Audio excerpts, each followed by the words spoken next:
mode is always focused. We try to understand everything in a single go, push it down. But there is also something called diffused mode, which is a downtime, which helps us to understand and learn. I'll show you something. So these are three things: benzene ring, sewing machine needle, volume, and displacement of waters. There is a similarity between all these things. These are all discoveries or inventions in the past, and there is a similarity. Can someone guess what is similarity for?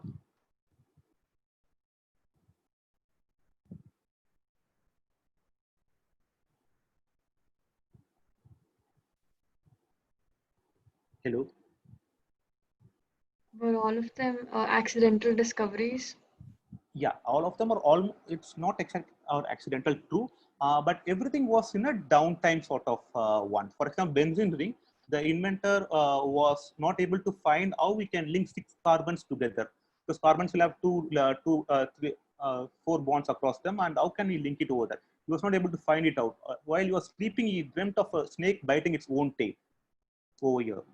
So that one sewing needle you would have known. So the hole will be in the top of the needle, the sharp place. This came in a dream of the inventor when he was sleeping. He saw tribals capturing him and showing a spear which has a hole in that one. And volume displacement is Eureka. You would have known Archimedes principle over there.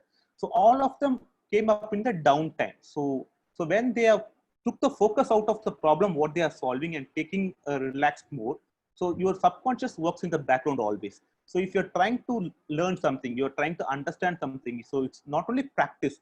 You are break between the practice also help. You have to take a break in between. It could be a sleep, it could be a walk, it could be some exercise, or it could be doing something which where you don't apply your mind focusedly on something. So there your subconscious mind to build the neural networks and the synaptic patterns. In that, you can get an answer for that one. That is the one thing. And some of the examples are Salvador Dali and Thomas Edison. What Salvador Dali used to do when he stuck creatively is he used to take his keys and go to sleep in a chair, it seems. So he'll relax himself and drop into sleep, and then his subconscious will work on whatever he has been thinking before he went to sleep. So, and once he goes into sleep, he'll drop his keys, and then he'll get up and he'll go and draw it. So similarly, Thomas Alva Edison used to sleep with a ball bearing in his hands, it seems. So pulling out yourself from what you're focusing and relaxing also helps. So, but the only thing is you have to have a focus mode before the diffuse mode to understand that one. So you have to study and take a break. Break alone can't help it. That's something. And then second is blocking versus interleaving. This is will address what Anvesh asked me. Doing multiple courses, for example, two or three different topics, for example. So there's a two concept. Blocking is reading one topic fully or the part of it, and then moving to the second topic, third topic, fourth topic. So at interleaving is mixing one topic, the second topic, third topic in between, and then studying like that. This also helps in the spaced repetition what we saw earlier. So topic one repeats after some time. So you are taking the focus away from topic one and move to another topic. In the meantime, subconscious will be working on the topic one over there. So interleaving is a better approach. For example, if I'm studying something on how to learn, I'm simultaneously studying on Spanish. So I break in between. So when you're relaxing, you can do the other thing over there. Like that's for example, cricket practice. For example, a batsman won't practice only batting. So he'll also bowl. In languages, for example, there is also a theory where you can study multiple languages together. Languages are of similar origin, like Germanic origin or even Dravidian languages. If you study it together, you can find it much easier to learn. Or in Duolingo, different topic words we can opt and study, interweave in between. So interleaving is another concept which can help you. So you don't focus on one thing from like you can jump, or within a topic, if you're solving a sum in something, calculus or something, you can jump to next section and try the sum out over there and come back to the section also. That is also interleaving. So don't go in the sequential manner. Jump here and there between different topics or different or same subject in a different section and come back. So interleaving also helps in learning over there. And this is how I do. So I switch between topics. If I'm learning something, so if I get bored out of it or it's so tedious for me, I go to other topic and try to learn from that one. So that's how I have been doing this one. And then, so now we have seen in the past, we saw how to enable, strengthen our neural pathways. We saw how to focus, unfocus to focus. Then how can the working memory, which is a critical one, which takes in the input for us and which also brings out which also picks data from inside and brings it out to use it also. So working memory. So how can we aid it? One concept called chunking is what they recommend. So chunking is we have to break down a task into smaller chunks to learn initially.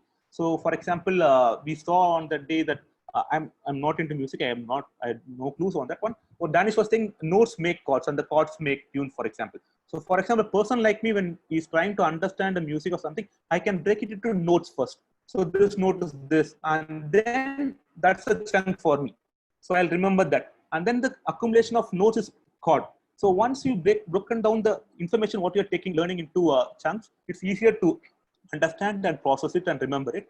And as we build our chunk library, we can merge chunks which are relevant.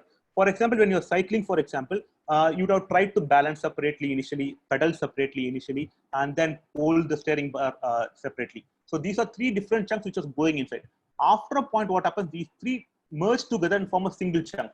So whenever your working memory wants to cycle or take, it takes one chunk from that one. So that means it occupies only one slot from your working out of the four. So cycling is an activity will be only one chunk for them. So if you are breaking down and then you have to merge it back. So it will automatically happen. And your sleep and dosing helps us to merge this synaptically inside also. And as we keep on building these chunks, for example, if I'm studying quantum computing, for example. So if I keep on breaking down and reading it, there will be some gaps over there which I am not read.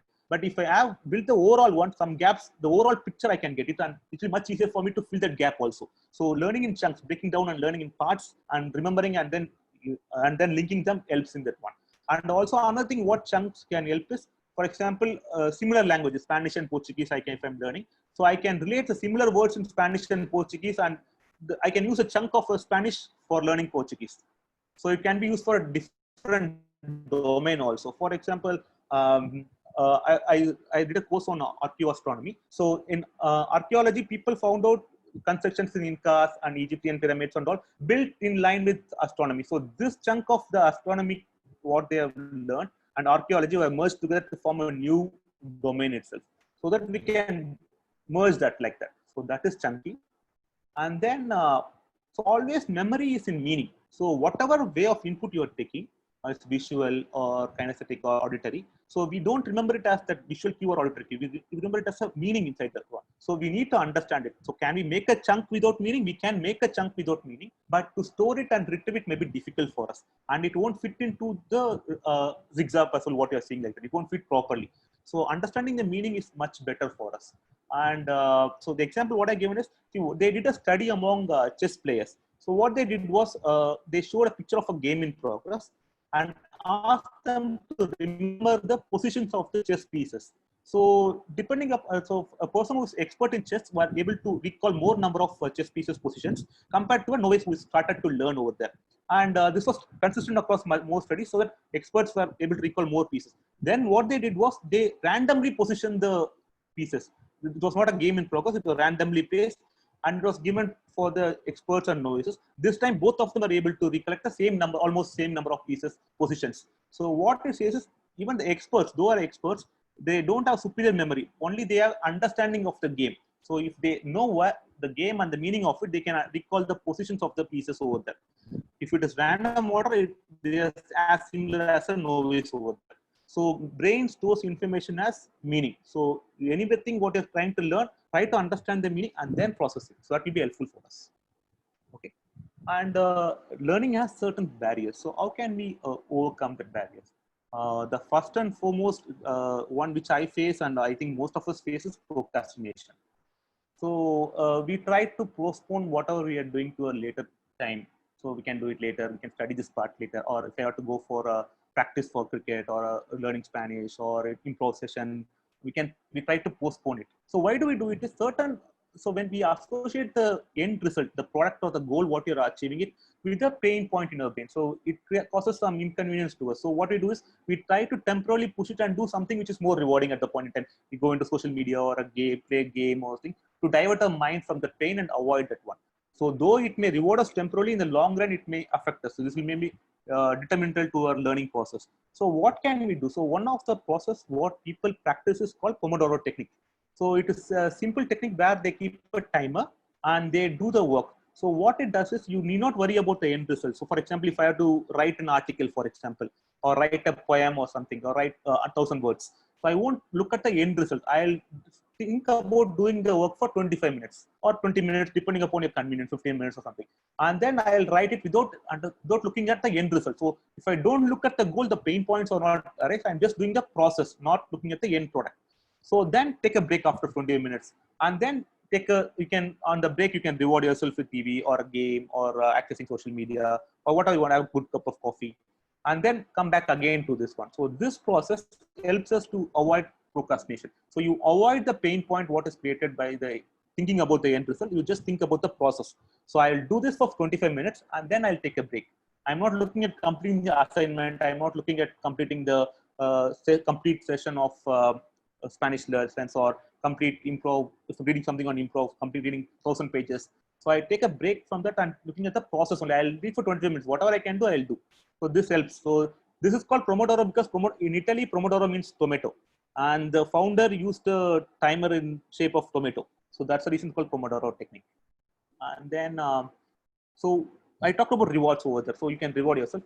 And rewards is one of the things which can help us to learn better. You would have seen games, badges, achievements, and those things. So why means any reward activates your reward circuit in your brain and it releases dopamine. And dopamine makes you happy and it makes you more motivated to do it again and again. And it is also cause for addiction. So games, you are addicted on those things.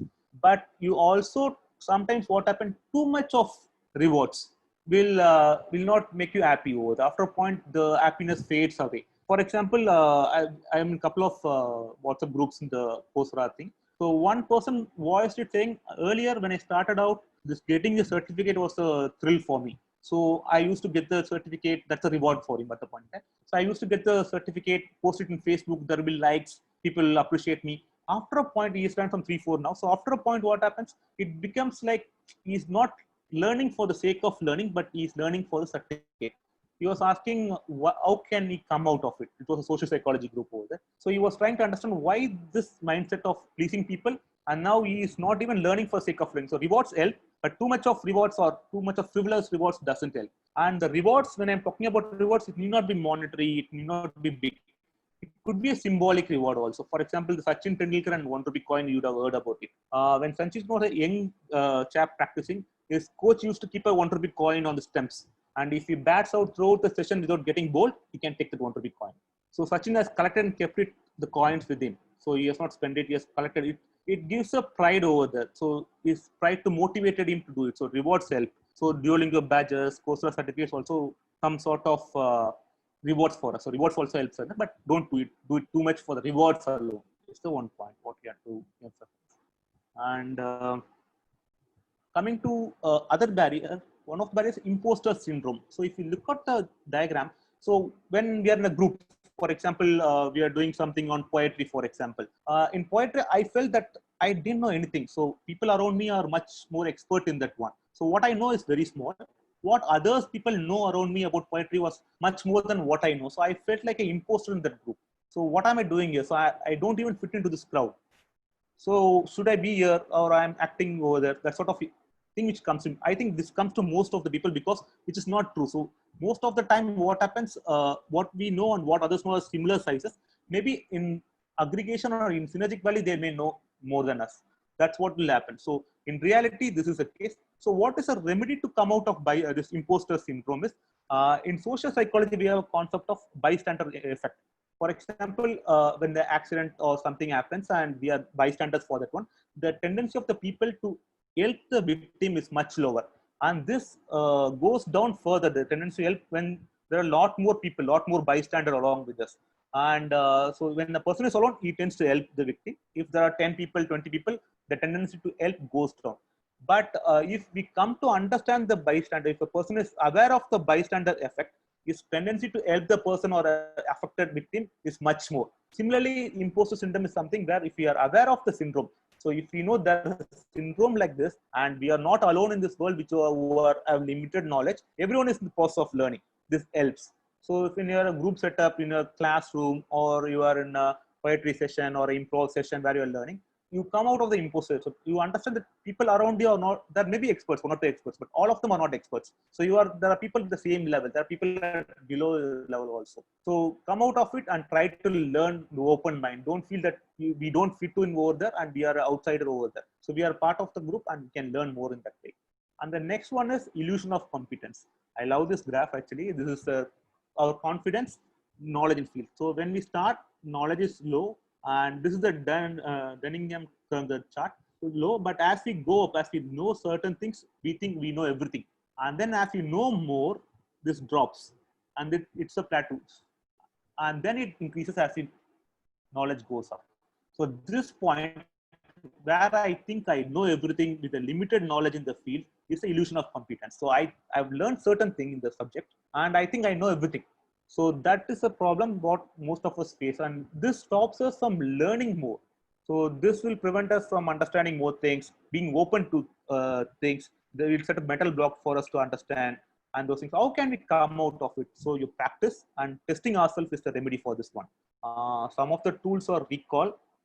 Recall is more effective than rereading. For example, if you're reading a subject, so instead of rereading the subject, if you try to recall what you have read in the subject or in the lesson, what you are reading at the point in time, it is more effective. So it is more impactful than rereading. And tests, you can take small tests if there's an option for that one. And using flashcard to remember definitions or even words in language learning and teamwork. So if you interact and work with other people, you know where you lack and what is other understanding from other people. So teamwork definitely helps us all to overcome the illusion of competence. Okay, and then does our lifestyle help learning? Yes, there are certain lifestyle aspects which helps us to learn better. One of them is sleeping. Okay, and sleep is a critical component. It's not only because of we get rest for that one and relaxation. It also helps in other ways also. One is clearing the toxins from the brain. So what happens during the daytime when our brain works, it releases something called metabolites, which are toxins, which surrounds the neurons in the brain. And then when we are sleeping, the neurons shrunk in shape, size because it's in rest mode, and the in-between fluid washes away the toxins away from the brain. That's the reason we are able to concentrate much better after a good sleep or in the start of the day than in the end of the day or without going for long for sleep. So sleep helps us to clear the toxins from the brain and focus more. And second is sleep helps us to create new synaptic linkages, new connections in the brain. For example, we studied about chunks. So I have studied some in those. So when we sleep, the brain creates sense out of subconsciously. That's the reason when we saw in the diffused mode, people able to find out new things like benzene ring shape or sewing machine needle, because they knew it, but they're focusing on something else in the brain when they are awake. So your subconscious tried to link everything and see what can happen. So sleep helps in these two ways over there. So you need to get a good sleep if you want to learn. And exercise and new experience also helps, because what happens, our hippocampus is a region where it creates new neurons. And how do they survive? So what makes a new neuron survive and thrive is new experience. These neurons are needed for learning more. So once you have new experience such as travel, learning new languages, meeting people, this helps. And also physical exercise also helps in building these neurons. So these sort of lifestyle changes helps us to know better and learn better. And so what is the best way to learn? As far as concerned, and I've seen across this, the best way to learn is to teach. So by learning, so we will teach, and by teaching we'll learn. So that's the core thing in that one. So now I would request all of you to teach me. So what are your learning techniques, what you practice? So what are the problems you have faced in learning, and how have you overcome it in the past? So if you share, we'll be able to get a much larger set of information and data points where we can use it to learn more.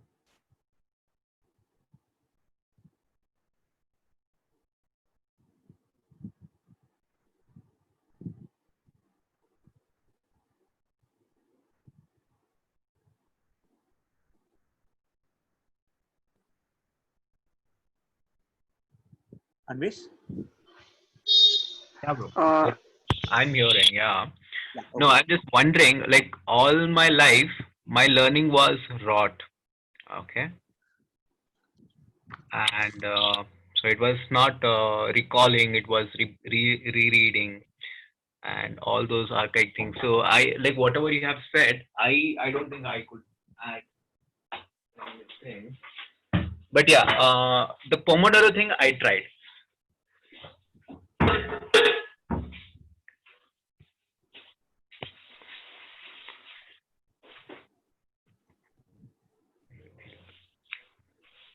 Yeah. Anyone can tell about how they learn or what they're learning, what they're finding difficult to learn nowadays. Uh, Hi Shiva, thank you so much for the session. It's really useful. And what I do for learning is that I am very lazy to read. Like I usually watch things or listen things. So like whenever I'm like really lazy, I listen to something and I make it funny for myself so that I can process it and remember it well and understand it well. That helps me a lot. After that, whenever I learn something new on the day, I usually talk to myself a lot and I speak to myself in that context. Whenever I learn some language or some new things, I speak about it to myself. So which will actually, it's like I learned, I was taught again the same thing. And I face all like these problems. Like I sometimes I compare myself with people. Like I don't know anything when compared to those people. And also I remember that they made their efforts to learn that, and I didn't make it. So I should probably do it instead of just feeling that I am inferior than someone or something like that. And I feel like whatever I did, I'm good enough for that. So. Yeah, that makes me feel good. And yeah, nowadays all that happening is, even though I enjoy whatever other things I do, but I give more preference to very few things because it gives me more happiness than any other things, even though they give me happiness too. So yeah, that's something I'm dealing with, so I'm trying to get over it. And yeah, I'll process it out to get over it. Thank you. Thanks, Logit. Logit, you mentioned one point over there. So you try to make funny things out of it and try to remember that one.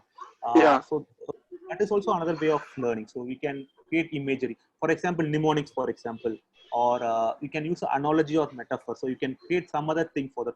For example, if I want to understand or remember how brain or how the imagery associations are in the brain, for example, I can assume a tree over there with the word associations, or how electric current passes as the water flowing.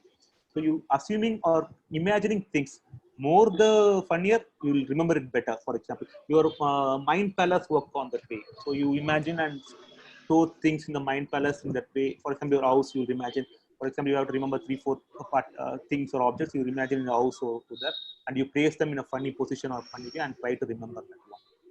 So that is also a good way to remember, and it's more of processing and remembering it. So it helps in learning in the end of the day. I'll try You to now mentioned answer the yeah. Yeah, Rohit. I'm sorry. Yeah, so I was telling that Shiva mentioned at thing like whenever you learn a language you see similarity, but what I see is whenever I listen to a word in some other language, I see, do I know a word which almost resonated whatever it means. So if I know such a word, I know, like, I'll try to get the meaning of that word in the language I know, and then I think that okay, this in this language it means this, and in that language it means that. So it will be like really easy for me to remember that word. I just get it. So like it gets two meanings in two different languages. So And yeah, actually, there's that's all. some other Thank you. thing also. For example, I was learning Spanish. For table, Spanish is mesa, which has a Latin origin, whereas Tamil we say mejai.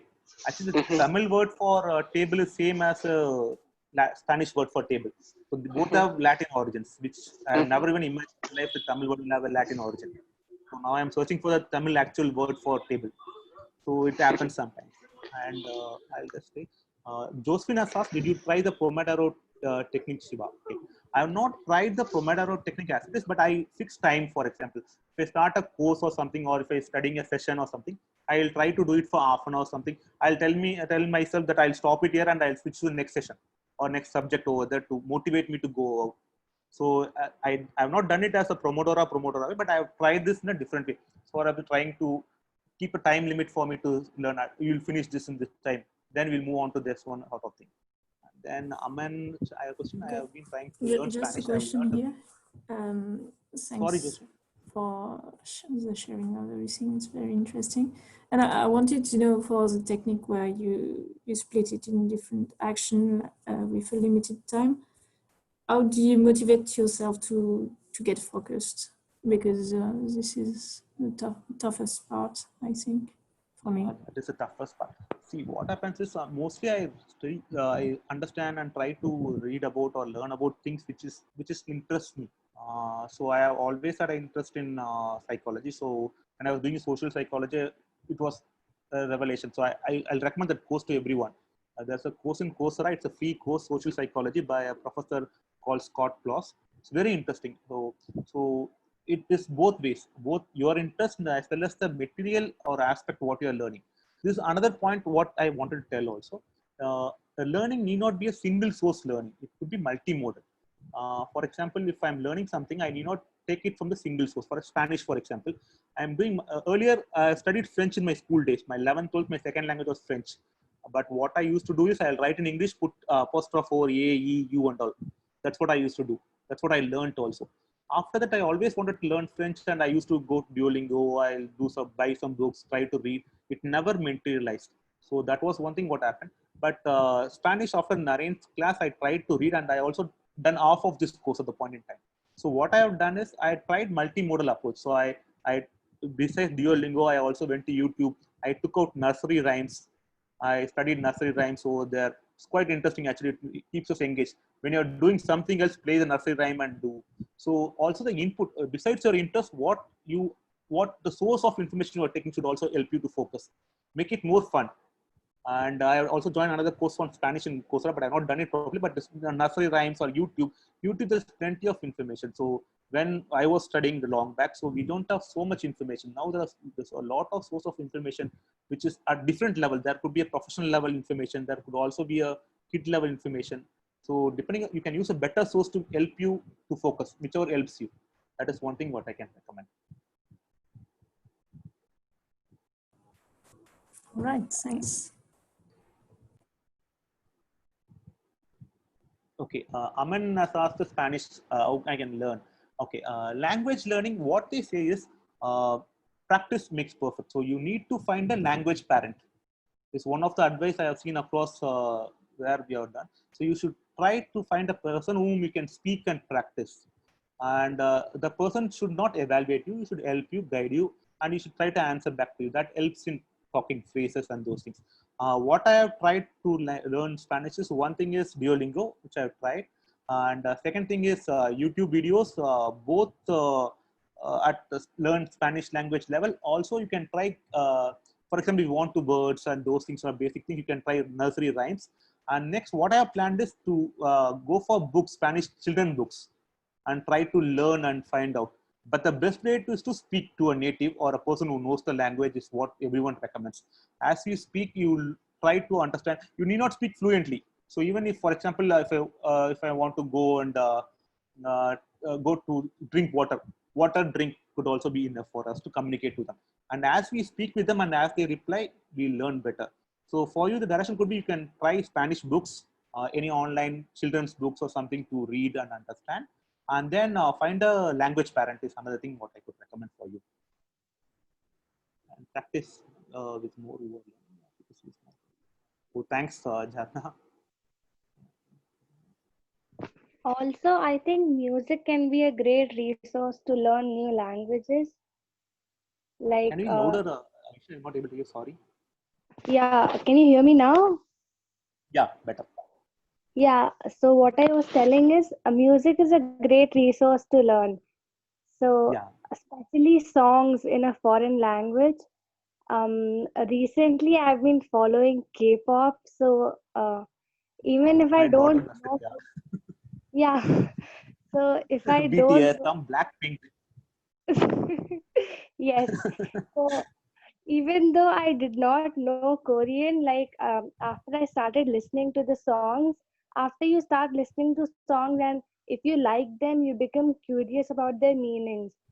So I searched the meanings of the songs, and then through translations and everything, now even though I do not know the language properly, I can know what they're talking about. So songs could be a great resource to learn a new language. Even movies. I saw a Spanish movie in YouTube. Okay. Actually, Hindi, for example, I can understand Hindi to a certain extent. I can speak so that I can survive. But I learned it through Doordarshan. So when I was a kid, there was no channel, other channel than Doordarshan, and we'll have forced Chitragar, forced Hindi movies and those things. It helped me. So as a kid, and movies also help. So you can watch movies with subtitles in English or another way to learn language.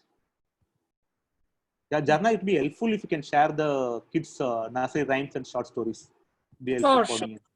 So Shiva, I wanted to also share that it's only since last year I realized that when I was listening to a workshop, I used to go to many workshops. I was quite a buff, doing many different things within my subject and, you know, related to it, being a psychotherapist.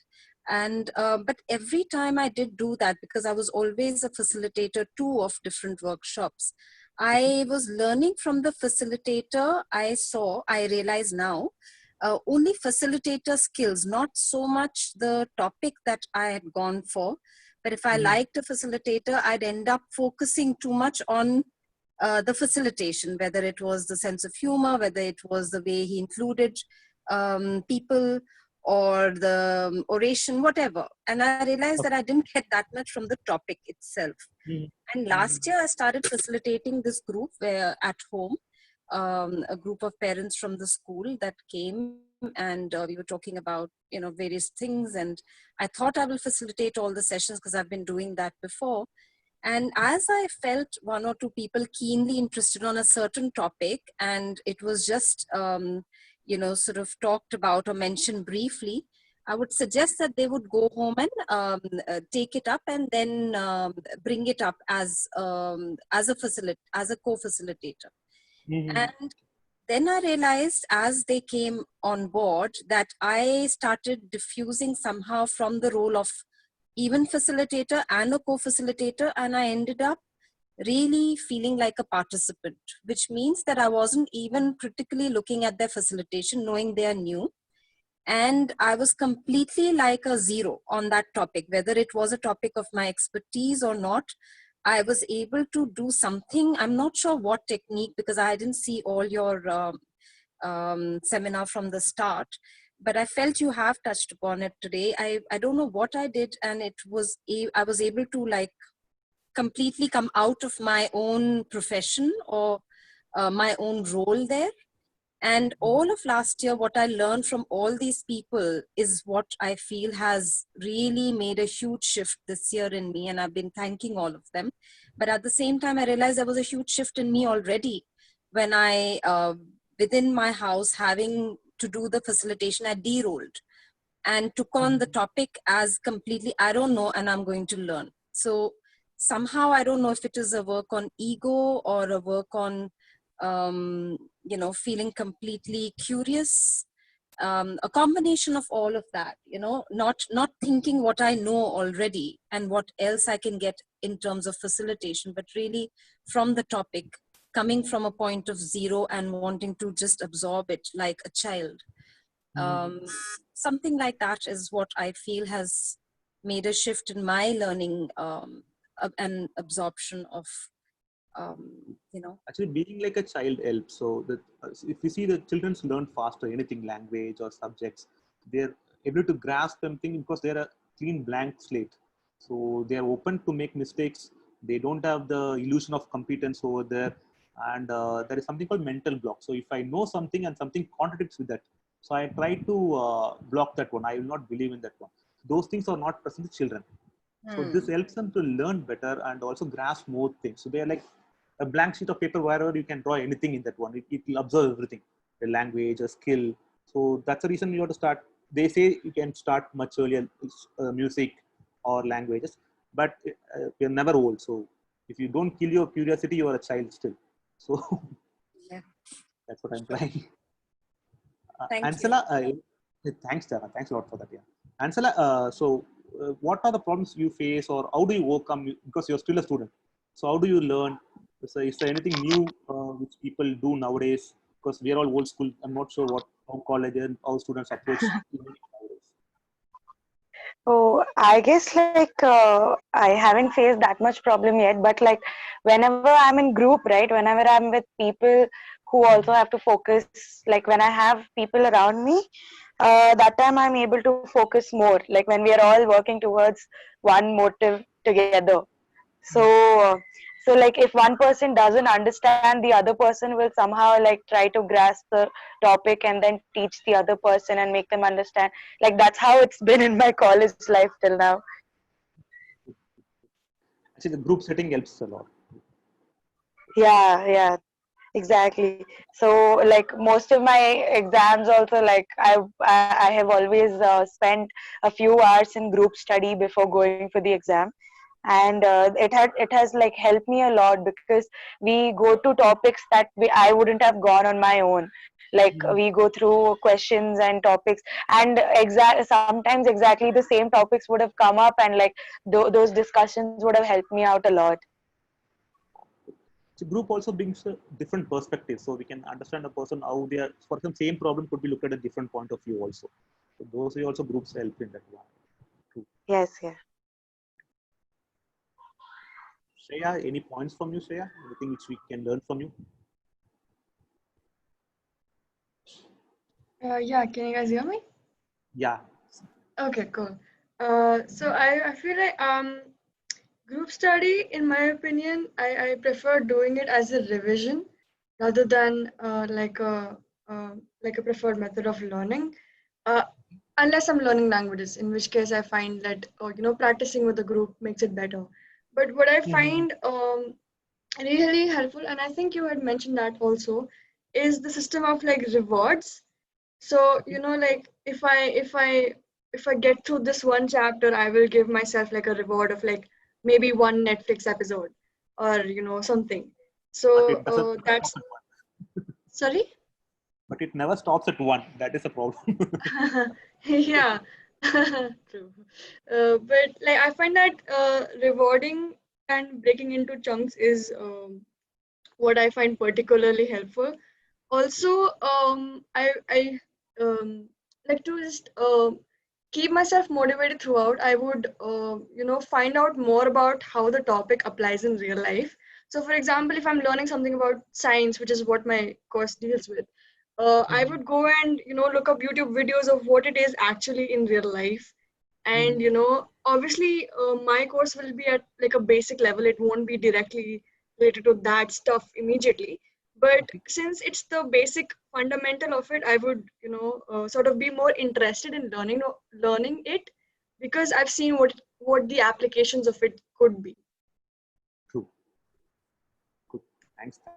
Thanks. Jarna's told simplicity of language and repetition helps memory too. True. Repetition helps a lot, and if you can understand it, it's good. It's much simpler language helps in that one. She said, for me, it's opposite. Every group study turns out into more non-study discussions. True, Aisha, I can identify with you. So I always did self-study and revise alone before exams. It helped me stay more focused. Yeah, it works for someone. See, in my college days, what we used to do is we used to go to the college hostel, sit with some 20 people in a single room and then study. So our college had a relative grading. So whatever this 20 people we studied, we had 30 class strength. Whatever this 20 study will be the group one. So if you all fail, we'll all pass because of the relative grading. So that also helps sometimes. Yep. Okay.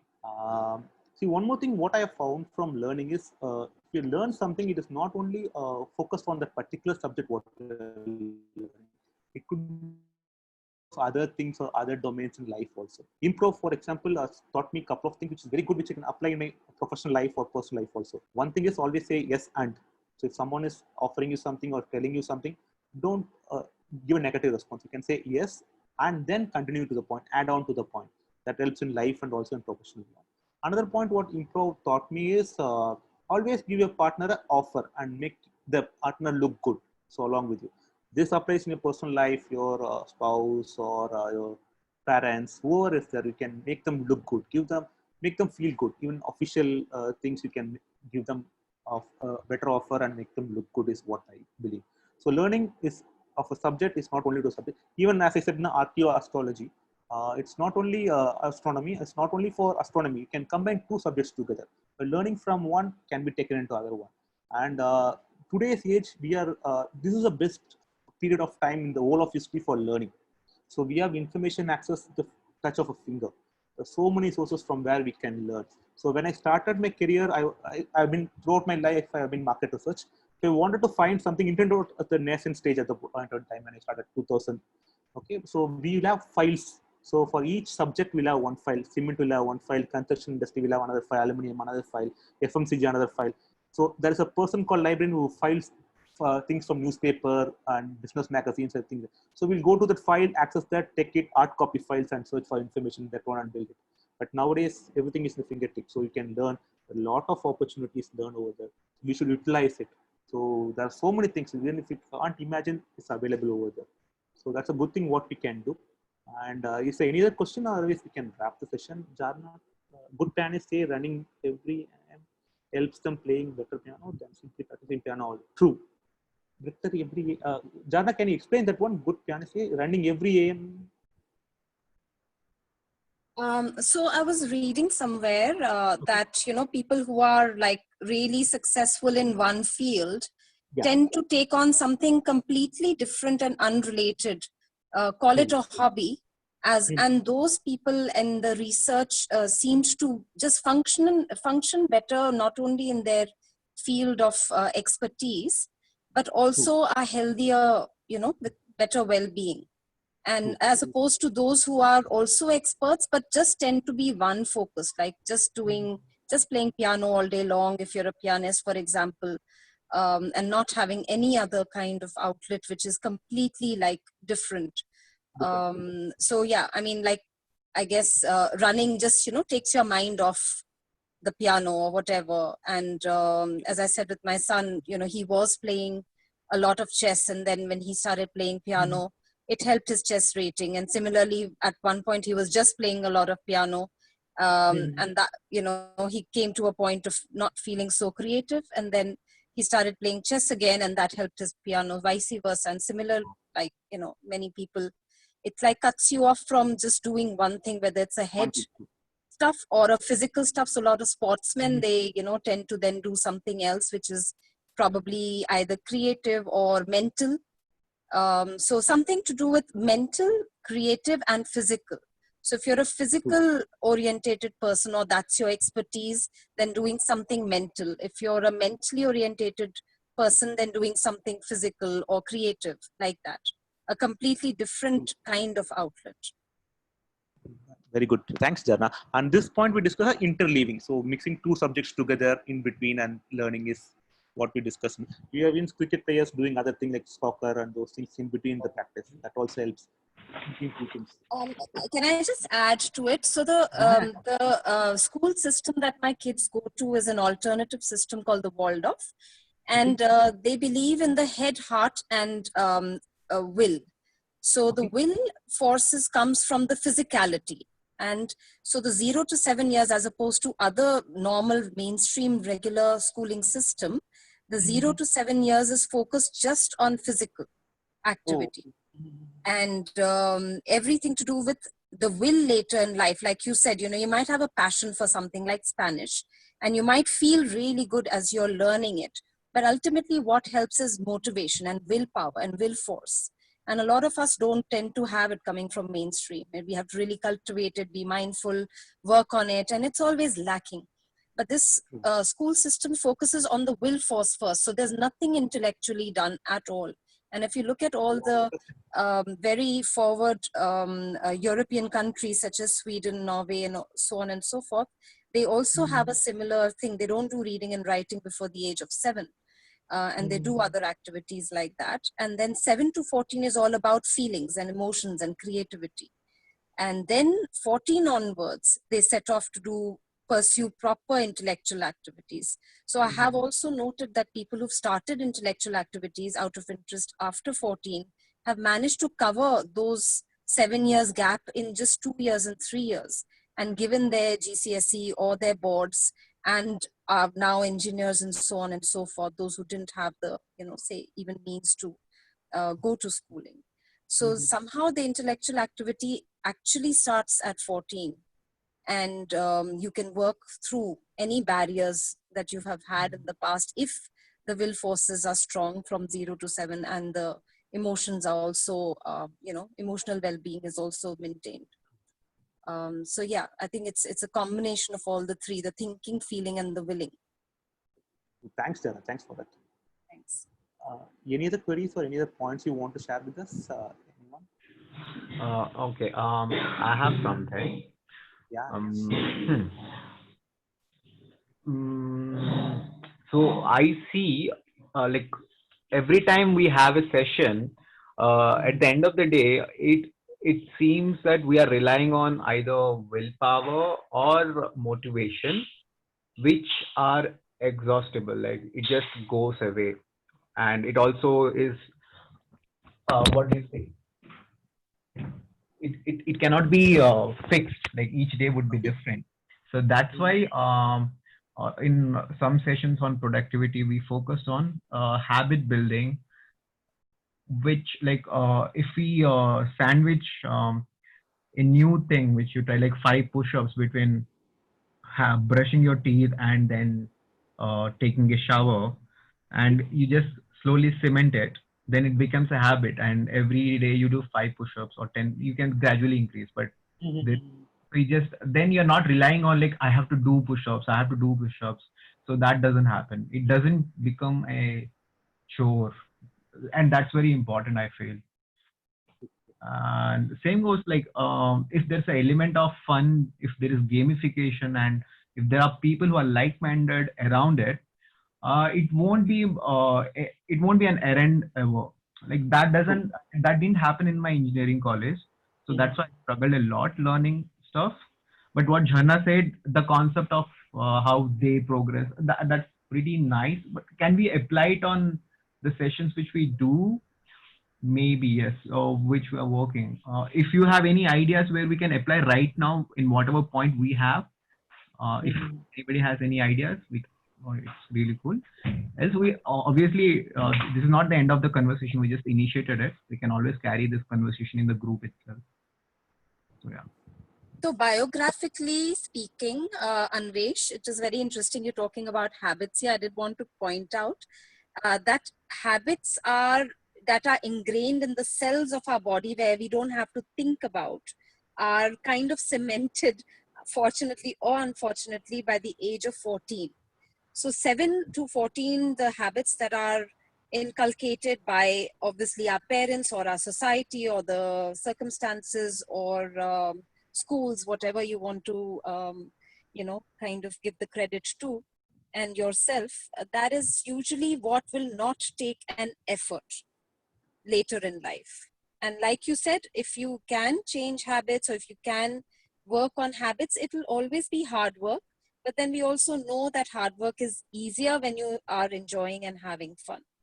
So knowing that there might be a certain habit, and you can be mindful that, okay, it wasn't a part of my life till the age of 14, it's a new one. You then need to work on the enjoyment part of it, and then automatically the hard work will not feel so hard. And that's just as simple as it is, that it might be hard work, but if it is a new thing, then that's just how it's going to be. Cool. Jharna says, though age, if you're lucky enough to get it in the younger age and we learn it, it's good. Otherwise, it doesn't mean we can't do it. So we No, it can doesn't mean you can't. But you have to be acceptable of the fact that it won't be easy. It's not an easy ride. Easy, true, Jharna. That's all. Bit tough. But if you have interest and you're curious enough to do it and open to make mistakes and having fun in the process, you will definitely do it. For example, this course, what I told the person, Dr. Barbara, was she studied language. She was not a science or maths person. She studied language. She went into army for a language translator and those things. Then she came back, did a math, science, and she's teaching. She's saying, not studying. Just flunked maths and science in her school days, it seems. And she went into language. She became a Russian translator and those things. She went to Antarctica and then came back, studied engineering, and is an engineering professor. So there is no limit if you are willing and willing to put interest over there. And there is also another book called Educated by Tara. So if you get a chance, read it. She was from a family which is very orthodox Christians and allowed women to study. But she went on to do a PhD. It's an interesting book. It was one of the best books of 2018 or 19 recommended by everyone. You get access to that. You can see how people struggle and achieve what they want to do in life. But if she has gotten the young age as Jarna said, it's good.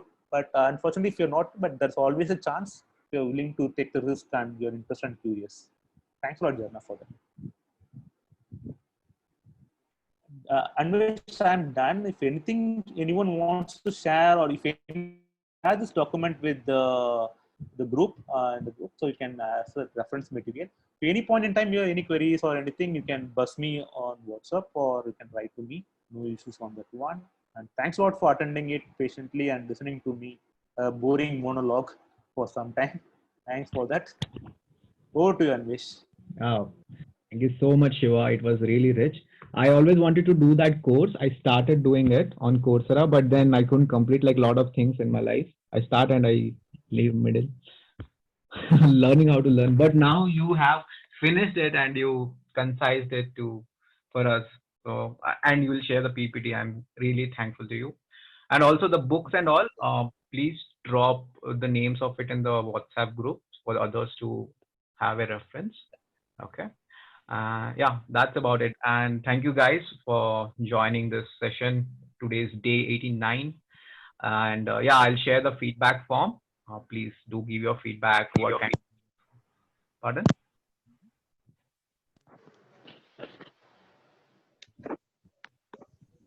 Yeah, I'll share the feedback form in the group. Please fill it. What kind of sessions you want to do, and how this session could have been better. So that because everybody needs some feedback and it helps for the future sessions. That's about it. Thank you guys. Ciao. Bye. Thank you. Thank you, Shiva. See Thank you you for guys. the session. Thanks. Thank you for the session.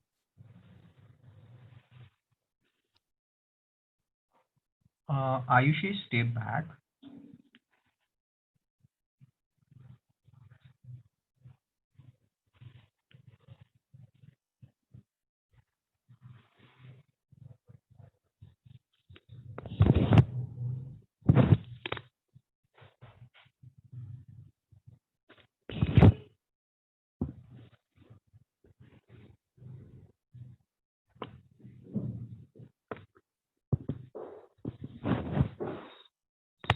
Shiva, you wanted to say something?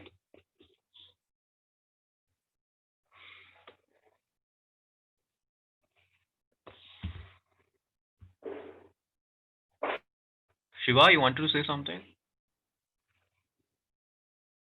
Okay. Yeah, Aman, you have something to say?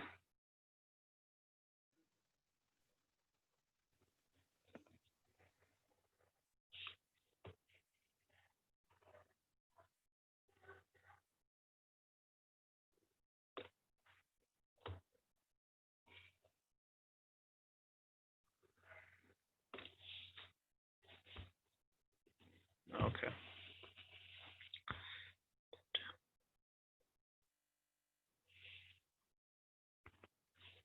Ayushi, can you hear me?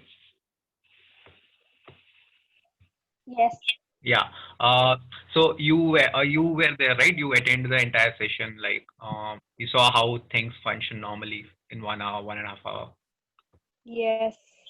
So, where I need your help is, you see, like, there's a lot of information being passed, and it can be easily lost. Okay, because continuously attending something which needs your attention is a bit difficult. It's not our habit.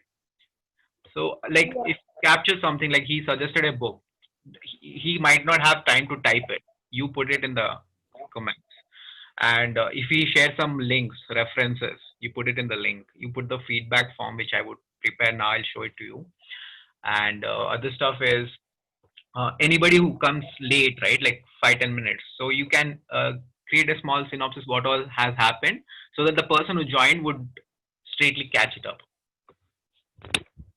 Okay.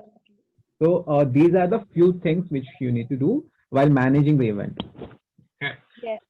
Yeah. So I think you got a drift of it, right? Yes.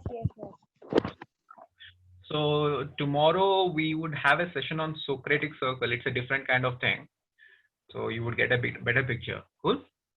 Cool. So any questions? No, not yet. Not yet. Okay. Once you do by yourself, you'll get more questions. What is this? Yes. Cool. Cool then. That's about it. Cool. Yeah. Okay. Chalo. Bye. Bye.